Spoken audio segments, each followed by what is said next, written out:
ډلې بیان شي نو موږ په دې باندې حیران تورن شو چې دا هسپتال دی خو د کرپشن یو عجیبه ونې کهانیانې دې کې روانې تفهیم دا خو که وګورو نو موږ بدترین د دې حکومت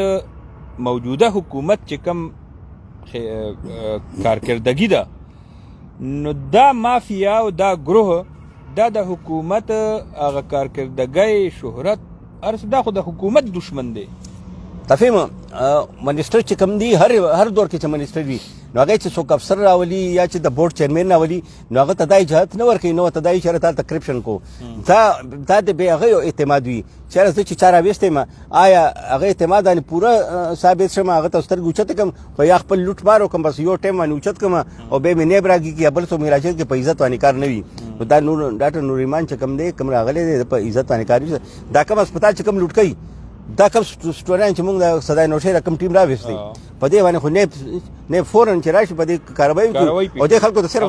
صرف چیرمن لري کو نه کړي لګون پکار دي قومي خزانه ته کرونو نقصان ورسولو تفهیم دیش کسانې نور مغشتلو پلان هم دی هغه ایم ایډورټایز کړي دي عام تیار دي موږ ته پکې تفهیم موږ ته پکې نن دا یو چې یو سافټ ویر کوم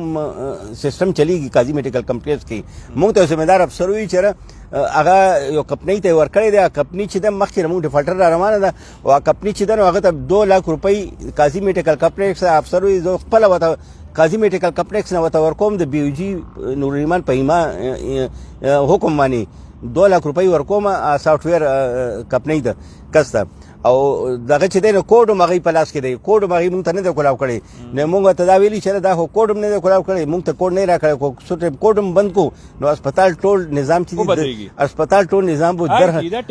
هسپتال ټول نظام چې دی به درهم برهم شي او هسپتال کې کار نه کوي سافټ ویر کم کمپنۍ چې ده 2 लाख روپۍ قاضي میډیکل کمپلیکس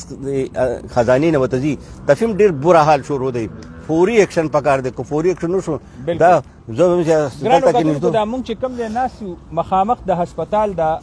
دیوالونه دې باندې لوګي دي دې باندې ګریس دي دې باندې موبلیل دي د دې تر ننه پورې صفایي قدرې نه تفهیم دې لپاره دا چې تا خبرو که دې لپاره ټیکه شوي ده 4 کروڑ 5 کروڑ سمثینګ دا ټیکه شوي ده دا ټیکه شوی هم دی خو چې چا ته ټیکه لاړه ده چا اخیستې ده نو بس هغه پیسې دغه شان دي بیلونه وصولوي او څنګه چې تا وایي دا قاضي میډیکل هسپتال کم دغه چې دي دیوالونه دي دغه دي ټایلز دي دا ټول دغه شان دي خټونه ډک پک پراته دي او الله په کله بارانو کې بس صحیح سره صفایي وشي کله نور 4-5 کروڑ روپۍ تزای ناراض لپاره شوي دي ټول چوپ شوي دي ټول الوتي دي تفهیم بل شی دی سکوټي کمپنۍ باندې کې نن انکشاف شوی دی دلته چې کوم کرنل هم شی دی دلته کوم ریټایر کرنل دی ایډمن هغه موږ سره خبرو کې هغه موږ ته وی چې سکوټي کمپنۍ چې کوم د 26000 روپۍ فی کس ادایګي وته مونږ کوو او دای چې کوم سټاف ته سکوټي ګارډ ای ته صرف 18000 روپۍ تنخواه وته مقرر کړی ده تفهیم بل وی چې دا سکوټي کمپنۍ چې کوم د کاټلنګ یو کس یا مخامخ دی او دې رست بیک وانی چې کوم دی نو هسپتال ډایریکټر میډیکل ډایریکټر چې کوم دی د هغه سفارش په دلته کې دی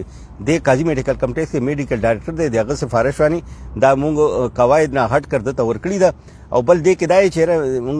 چې دا سکوټي کمپنۍ چې اے ایس اف دی وی چې ایرپورټ سکیورټي کمپنی دا نو سربازي کړی دا ایرپورټ څنګه سکیورټي سټاف ته ایس اف دی ایرپورټ سکیورټي پورټ کوم دی کمپنی دا نو هغه په نو باندې دا جوړ کړی دی او دای مونږ ته کرنل سی وی چې ما ته وی چې دلته تاسو منیجر څوک ته کمپنی نو هغه څو پر هغه خپل منیجر هم نه دی خولې مونږ ته شو نو کو چې منیجر شته دی او کمپنی